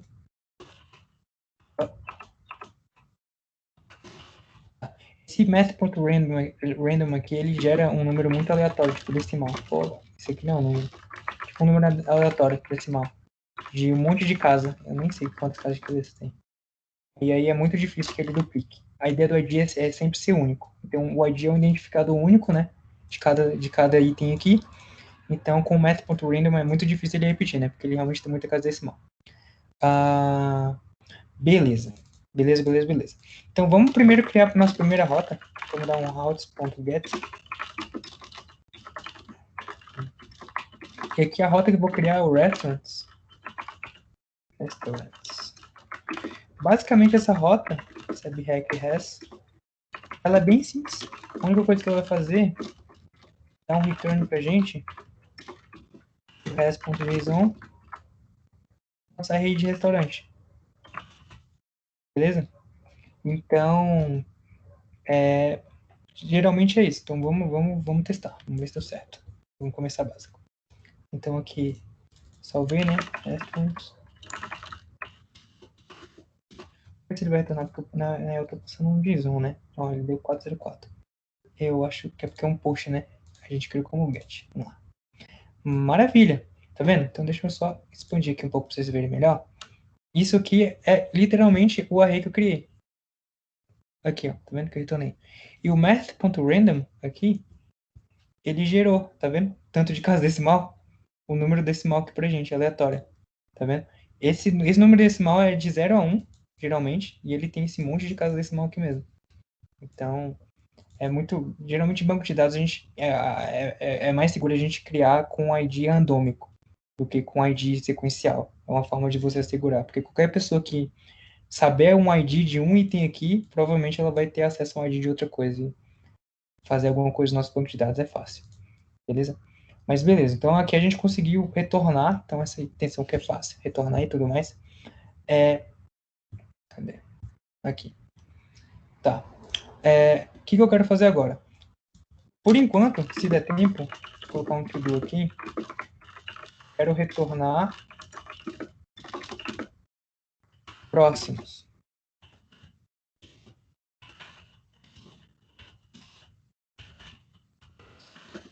Na verdade, eu vou ter que colocar fora aqui, ó. Beleza? Mas se der tempo aqui, eu não quero que esse questionamento se estenda muito não, porque senão vai ficar cansativo. Beleza? E aí, o que acontece? Aqui a gente criou o nosso primeiro rotinha aqui que vai retornar. Agora eu vou criar um post para salvar um novo restaurante. Um post. Também não tem problema ser o mesmo nome, mas como o verbo é diferente, ele identifica como sendo outra rota. E aqui, o que eu vou fazer? Eu vou pegar o restaurante, do rec.body, que nem eu expliquei para vocês. Ele vai pegar do rec.body toda a informação que eu preciso. E aí, como eu quero adicionar nessa rede aqui de restaurante, o que eu posso fazer? Posso usar um macetezinho aqui do JavaScript, que é reatribuir para essa variável um novo array. E aí, o que eu vou fazer? Eu vou passar 3 pontinhos aqui. Oxe! 3 pontinhos aqui. Oxe, o que ele tá dando assim? 3 pontinhos aqui. Esquisito. Tá. 3 pontinhos aqui. Isso aqui é uma coisa de JavaScript que se chama spread. Eu não sei se no treinamento de JavaScript o Igor passou por spread. Eu cheguei atrasado. Mas se vocês chegaram a ver o spread no treinamento de JavaScript, vocês precisam que eu explique de novo? Não tem problema não, viu, gente? Se vocês não souberem. Ou não. Vou explicar de novo, tu nem não. Se ele falou... Mano, eu queria que você explicasse. Se ele explicou de novo, eu vou explicar de novo, eu tô nem aí, beleza? O que acontece? Quando a gente está trabalhando com array dentro do JavaScript, a gente pode fazer algumas manipulações com array. Tá? Uma manipulação muito útil que a gente tem é o spread. Por exemplo, o que o spread faz? Ele vai pegar outro array, e aí ele vai pegar todos os itens desse outro array que a gente já tem, e ele vai criar um novo array do zero. E ele vai passar para esse novo array que a gente está criando. Então vamos lá. Mais fácil eu mostrar, né, para vocês do que eu ficar falando. Então eu vou abrir aqui. A forma mais fácil de executar código JavaScript é pelo browser, né? Então vamos lá. Aqui eu vou criar um novo array, tipo array 1. Ele vai ser numérico. Então ele vai ser 1, 2, 3. Tá bom? Passa. E aí eu posso criar um outro array, que é o array 2. Né? E aí o que eu quero fazer? Eu quero que o array 2 tenha tudo que o array 1 tenha e mais alguma coisa. Né? Então o que eu posso fazer? Eu posso pegar o array 1 e aí eu posso fazer uma cópia de tudo que tem no array 1 para dentro do array 2 e aí eu adiciono mais alguma coisa, tipo 10, por exemplo. E aí, se eu dou um enter aqui, ó, agora se eu vejo o array 2, se eu ver que o array 2 tem tudo que o array 1 tem e o 10. Então, literalmente, o spread é isso. Você está espalhando os valores de um array em outro. Tá vendo? E aí a gente está fazendo esse copy. Daqui. Caralho, eu vi isso em Dart, mano. Eu fiquei tipo, cara, que Dart isso? Dart tem também. Dart tem também. O Dart é muito parecido com o JavaScript. É, bem parecido. É muito parecido. Foda, velho. Foda. Massa, muito massa. Mais do que isso, velho. O spread dá para fazer com objeto. Então, não só com array. Então aqui eu tenho um objeto 1. E o objeto 1 aqui vai ter tipo um name. Gabriel. E aqui eu quero que um objeto 2 tenha tudo que o objeto 1 tem de propriedade. Objeto 1. Opa, esqueci o J. Mais alguma coisa. Obj, né? Isso. Por exemplo, age. 22. Isso deu uma olhadinha no objeto 2. No objeto 2. Tá vendo? Gabriel, rede 22. Tá vendo? Então, é muito bom. É muito bom o spread. E vocês vão usar muito, pode ter certeza. Massa. Então vamos voltar aqui. Cara, mas assim, no código tu botou o mesmo array aí dentro do spread? Beleza, vamos lá. E é isso que eu ia explicar. O que eu Tá. quero fazer? Eu quero que o meu restaurante, ele tenha tudo que o meu restaurante já tem, tá vendo? E ele vai ter mais um pouco. Então o que vai acontecer aqui? Ele vai pegar tudo que já tem dentro do array de restaurante, aí ele vai passar aqui para dentro e ele vai adicionar um novo restaurante. E aí no final de tudo, o valor final que vai ter de restaurante vai ser o que ele já tinha antes, mais o novo que está chegando. Então o que o JavaScript faz aqui? É tipo um incremento, velho. É tipo É, mais igual. exatamente. Então a gente não usa o mais aqui. O mais aqui é i igual a i mais 1, né? Então a gente está pegando o antigo valor de i e está reatribuindo com 1. E o novo valor de i vai ser o i mais 1. Mesma coisa. Mesma ideia. Entendi, velho. Foda. Foda. E aí, beleza. E aí, depois que a gente consegue adicionar aqui, eu posso retornar, né? Com a rede de restaurantes completa. Depois que ele já está reatribuído. E, maravilha. Então, vamos lá. Então, aqui eu já tenho essa rede de restaurante. Eu quero adicionar mais um restaurante, né? Então, vamos lá. Aqui eu tenho uma nova rota aqui. Deixa eu ver ela aqui. Ela tá como post, né? Ou não? Tá, aqui ela tá como post. Vou criar aqui, vou copiar essa rota aqui pra cá. Vou renomear essa rota aqui só pra ficar bonito aqui. Ó, antes. Post.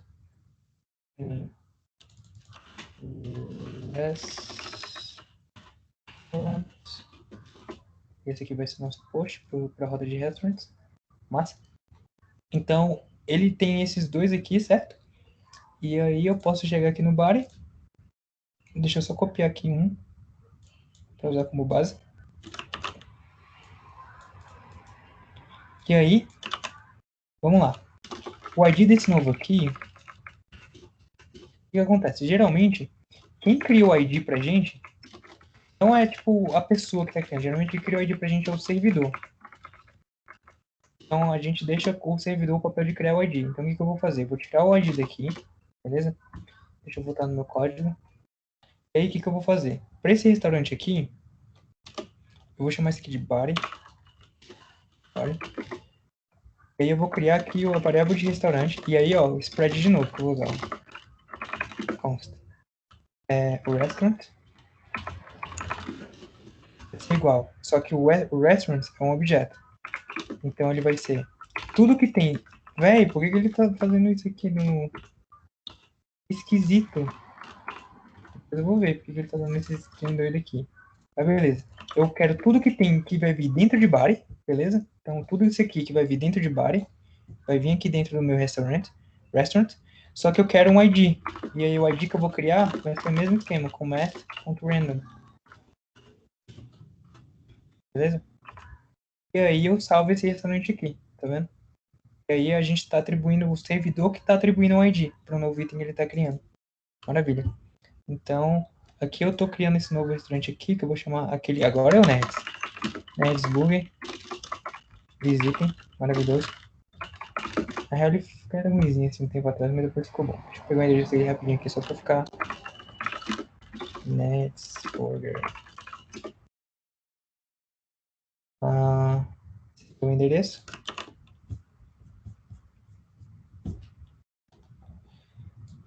Aqui. E vamos pegar a posição dele. Esse aqui, rapidão lá. Beleza. Massa. Então a posição dele é 16.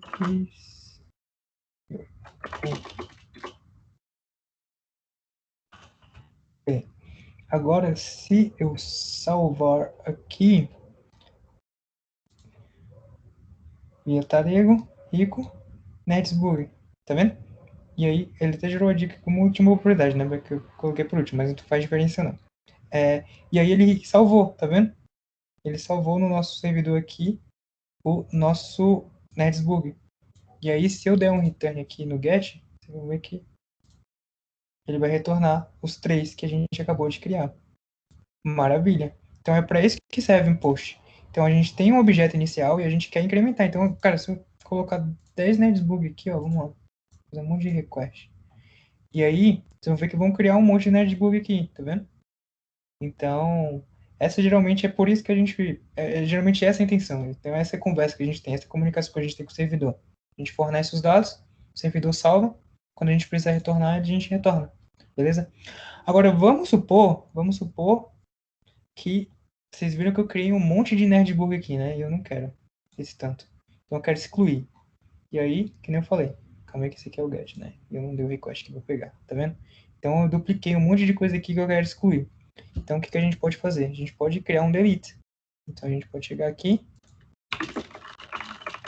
routes.delete, restaurants.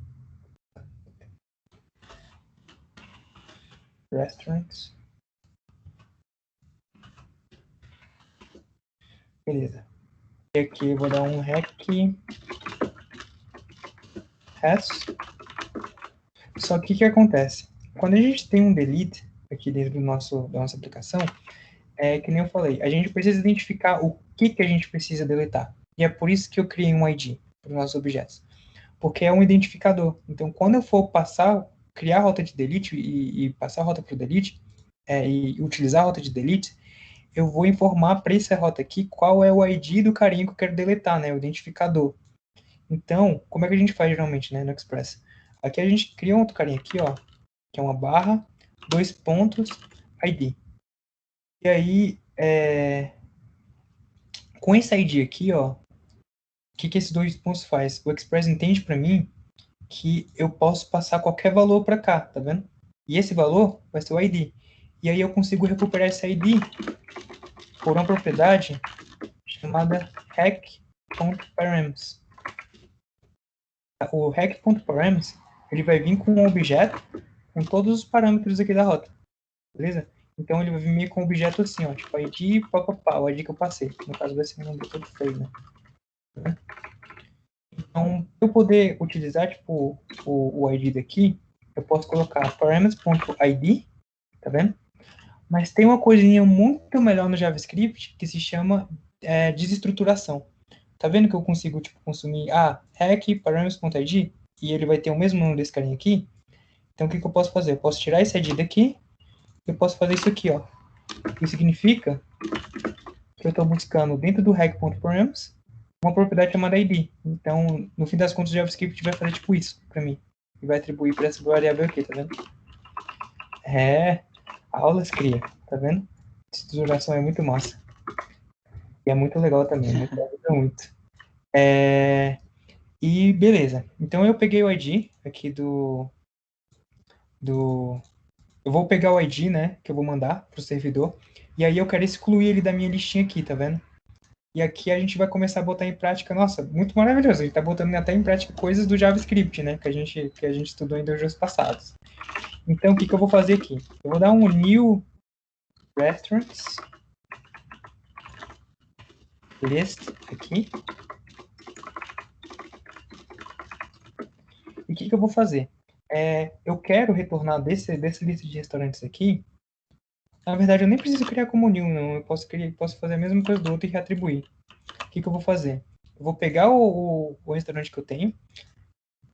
Não precisa desse const.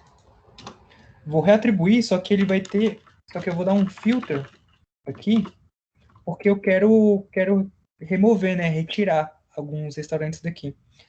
Ou um em específico, né? E aí, eu quero retirar o restaurante.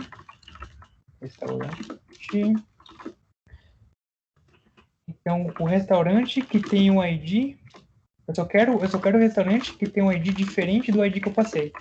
O que acontece? Beleza. Vamos relembrar um pouquinho como é que o filter funciona. O filter, ele é uma função que ele é uma função de array. Então, é uma função de manipulação de array. Então, ele é tipo...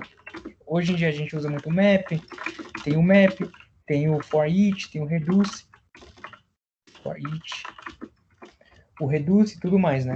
Então, o filter, ele é basicamente uma função que a gente utiliza para manipulação de array. Então, ele é padrão de objetos que são arrays.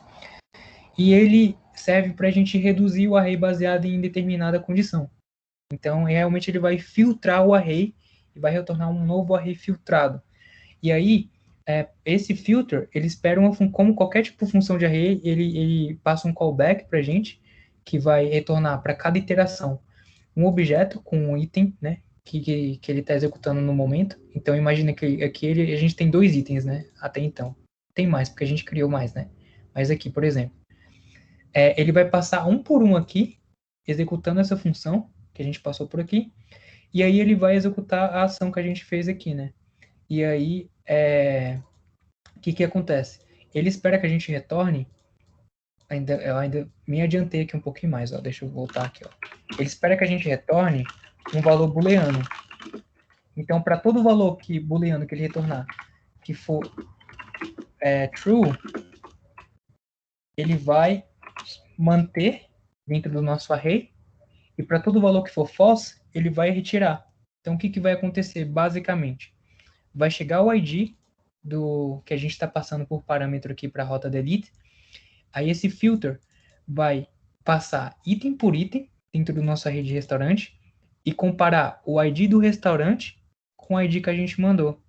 E aí, depois que ele fazer essas duas comparações, como todos os restaurantes que tem aqui vai ter diferente, a não ser o que a gente quer deletar, que é único, só o que a gente deletar vai retornar false, né?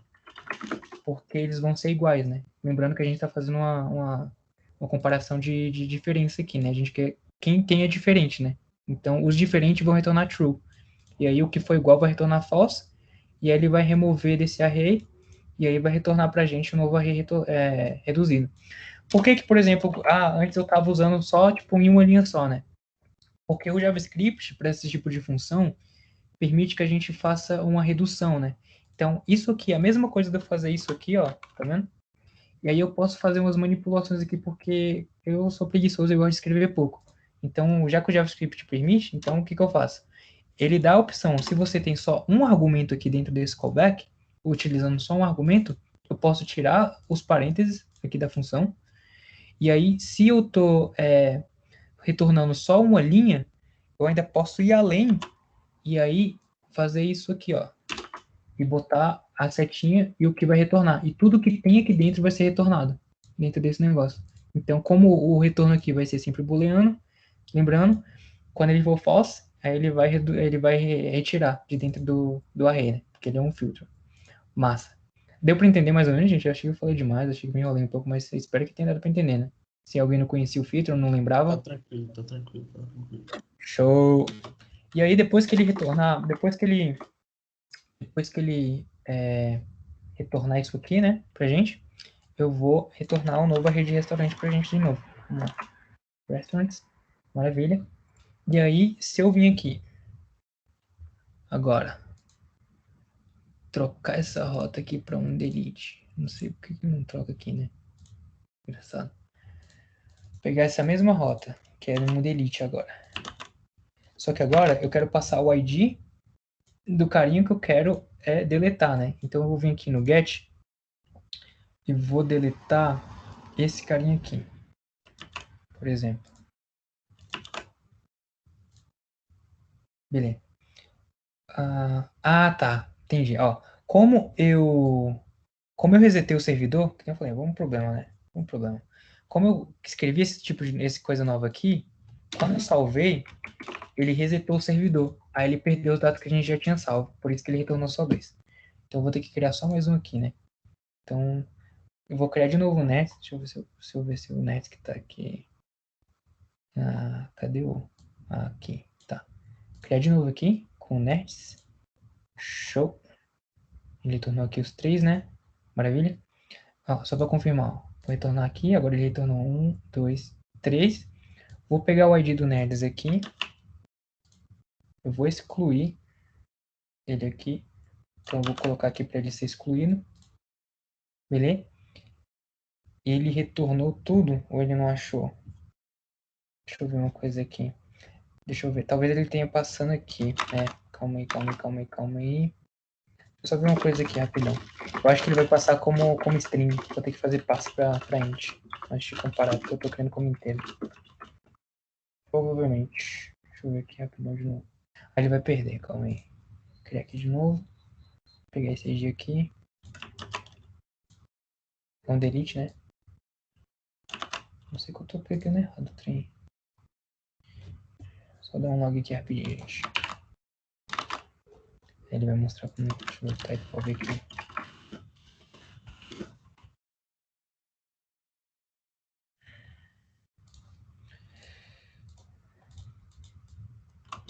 Bom que já me confirma uma coisa aqui.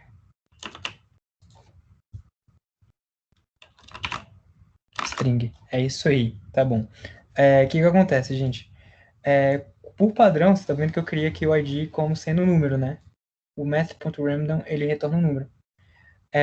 Os parâmetros que é retornado, isso aqui é muito fácil de dar bug. Muito fácil mesmo, por isso que eu desconfiei, porque eu já passei por isso aqui. Ele retorna como string. Então, mesmo eu passando um número aqui, o valor default que o browser entende de comunicação é sempre string. Então, o ID aqui, ele vai cair como string. Então, o que eu vou precisar fazer? Vou precisar dar um passe aqui, tipo um number. Então, é como a gente faz um parse aqui dentro do JavaScript. E ID. Então, ele vai comparar o restaurants.id, que é um número, com um number. E aí, com ID que é string, mas é que eu estou fazendo o passe para number. Né? E aí, o JavaScript, como a gente... Acho que o Igor explicou, né? A questão de 3 iguais e 1 iguais e tal, com questão de correção de tipo e tudo mais, e checagem de tipo também. Como eu estou usando 3 iguais aqui, ó, ele também checa o tipo, né? Uma coisa que dá pra gente fazer é colocar, tipo, só o igual, diferente igual, e ele não ia checar o tipo e ia ser de boa. Mas não é legal fazer isso. Sempre usam, tipo, 3 iguais e tudo mais, porque é importante ter essa consistência de comparação. Tipo, número com número e tudo mais, né? Vamos ver se era isso mesmo, né? Eu já tô falando coisa aqui, às vezes nem era isso. Mas eu acho que é assim. Por exemplo, vou criar aqui de novo. Beleza? Ele criou. Vou pegar esse ID aqui. Deixa eu só confirmar que ele criou mesmo de novo aqui, ó. Chamando ele aqui, mesmo ID. Então, vou passar aqui. E aí, ó. Se eu chamar, eu só espero 2. Aí, ó. Tá vendo? Tá vendo? Tá vendo? Tá vendo? Tem que ser ligeiro. E beleza. Ele conseguiu deletar. Tá vendo? Legal, legal, legal, legal. Então aqui a gente já tá listando os restaurantes, né? A gente já tá criando um novo restaurante, a gente já tá deletando. Aí vamos supor que eu crio um restaurante com o nome todo zoado, né? Que eu quero trocar o nome do restaurante ou qualquer informação do restaurante. Ou até realmente, né? Trocar o restaurante em si, né? A informação do restaurante. O que eu posso fazer? Geralmente, então, como eu falei, eu uso muito o rotaput para atualizar dados. E a rotaput ela é muito parecida com o delete, né? Porque eu preciso realmente passar o ID do restaurante que eu quero trocar, né? O que eu quero atualizar. Então, vou pegar o ID aqui de novo, beleza? Bem parecido. Só que o que eu vou fazer agora? Como eu vou estar passando o ID aqui, e no put também, geralmente a gente passa no corpo do put as informações que a gente quer atualizar, então eu também vou precisar do body. Beleza? Então, hack.body. Mesma coisa, eu poderia fazer a mesma coisa aqui, tipo no hack, pegar o body assim. Mas no body já não sei, não gosto. Aqui, ó. Beleza? O que eu vou fazer? Deixa eu pensar aqui como é que a gente pode fazer isso agora, ó. Um map.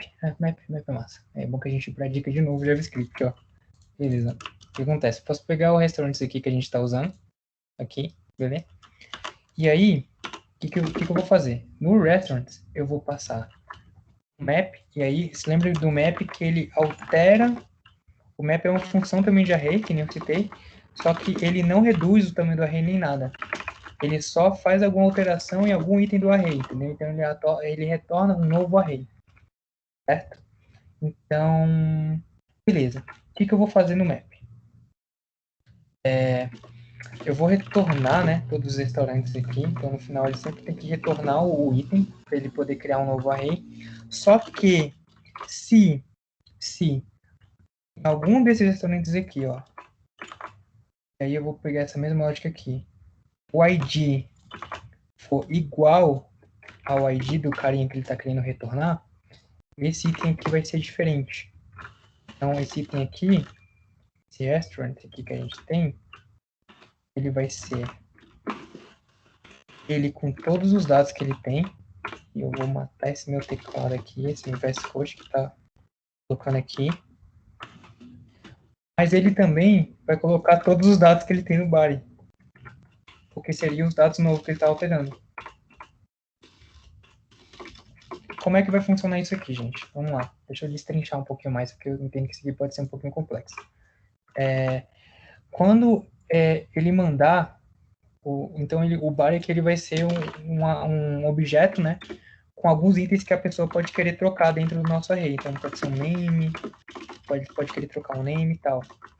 Como é que funciona na questão do spread, né? Por exemplo, um restaurant aqui ele vai ter um name, certo? Que ele já tem, que ele já vai ser criado junto. E eu também vou mandar um name dentro do body. Só que como é uma via de regra, né? Dentro de um objeto de um spread. Se dois objetos têm o mesmo atributo dentro do spread, ele sempre mantém o do último. Beleza? E por isso que eu preciso dar um spread no body aqui por último. Então, ele vai pegar tudo que tem de restaurante, que já existe dentro do corpo do restaurante, e ele vai pegar tudo que possivelmente a pessoa vai querer colocar dentro do restaurante. Então, tipo, teste, ou então ele pode querer trocar, tipo, o address do restaurante e tudo mais. Beleza? E aí ele vai sobrescrever. E aí o novo objeto aqui vai ser um novo objeto sobrescrito. E aí eu retorno esse novo objeto aqui pra gente. Belezinha? Massa! Espero que isso aqui dê certo. Acho que vai dar sim. E é isso. Vamos testar? Vamos ver se dá certo. Então aqui ele vai retornar, como eu salvei e criei umas novas coisas aqui, ele vai retornar do zero, né? Então aqui vai ver que ele vai criar do zero. Eu vou criar um novo aqui, que é o nerd, né? E aí eu vou criar uma nova rota aqui pra gente. Vamos lá, add request. Put. Aqui pra gente, beleza? E aí eu quero alterar o rico. Ixi, esse novo request aqui. Esse aqui é o delete. Ele tá com todo zoado aqui. Era pra ele ter trocado. O negócio quando eu troco aqui era pra ele trocar. Tá bugado, tem. Deixa eu pegar aqui o ID do rico. Aqui, o ID do rico é esse aqui. Vamos lá. Beleza? E o que eu quero trocar do rico...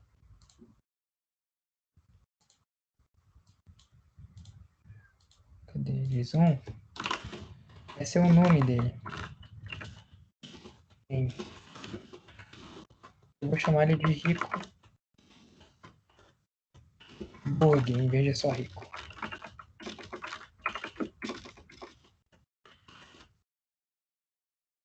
Beleza? E aí, vamos ver se eu fiz tudo certinho aqui. Então, send. Beleza, vamos ver se ele trocou. Ó, tá vendo? Agora ele, rico bug, manteve todas as propriedades. Tá vendo? Que ele já tinha. Então vamos trocar, tipo, o address também do rico bug. Vou colocar a nova propriedade address. Então o novo address do rico vai ser em Taguatinga.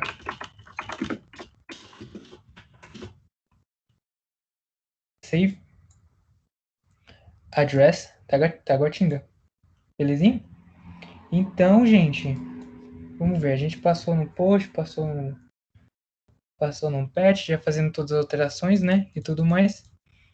E eu acho que é isso. Acho que de treinamentozinho de Node, esse aqui é bem o básico mesmo. Do que vocês, assim, já podem pegar para poder ir entendendo, se virando, assim, com o básico. Deixa eu ver se eu não estou esquecendo alguma coisa. Talvez explicar. Não, acho que não. Tá tudo tranquilo. Eu acho que eu acabei correndo aqui nessas partes dos requests e tudo mais. Alguém tem alguma dúvida, alguma coisa assim, de alguma coisa que eu fiz no meio do caminho, alguma coisa assim que quer que eu explique de novo? Tá tranquilo. Ou tá nice? Ou tá massa? Pra mim tá nice. Pra mim também. Então, pras meninas tá tudo tranquilo também, gente? Vocês estão tão caladinhos, eu tenho medo. Tá sim. Então, Tudo gente, certo. tudo certo de verdade? Então é isso, gente. Basicamente, esse aqui foi bem o grossão de Node. Eu sugiro que vocês tentem se aprofundar um pouquinho mais sobre Node e tudo mais, e tentar vendo mais, tipo, umas coisinhas e tudo mais, alguns conceitos que eu deixei de explicar ainda hoje e tudo mais, mas que realmente eu acho que não vai ser tão legal ainda explicar isso por agora. É tipo, um middleware e tudo mais, porque a gente não tem muita funcionalidade, né? Ou então, criar, tipo, um controller para poder isolar esse tipo de coisa aqui. Eu imagino que esse tipo de coisa eu vou acabar falando quando a gente for estruturar nosso projeto. Então, querendo ou não, eu vou explicar para vocês mais para frente, entende? Mas é uma coisa que eu não quero ter que ficar voltando e explicando novamente, tipo, por que que eu tô usando um get, por que que eu tô usando um post, por que que eu tô usando esse tipo de coisa aqui, ou então esse tipo de coisa, entende? Porque isso aqui realmente é uma coisa básica e com isso aqui você já consegue se virar bastante. Então, beleza. Então esse aqui foi o treinamentozinho de hoje. Acho que eu já criei o repo, né, desse repo, desse negócio, então deixa eu só dar um... Deixa eu só jogar lá no Git.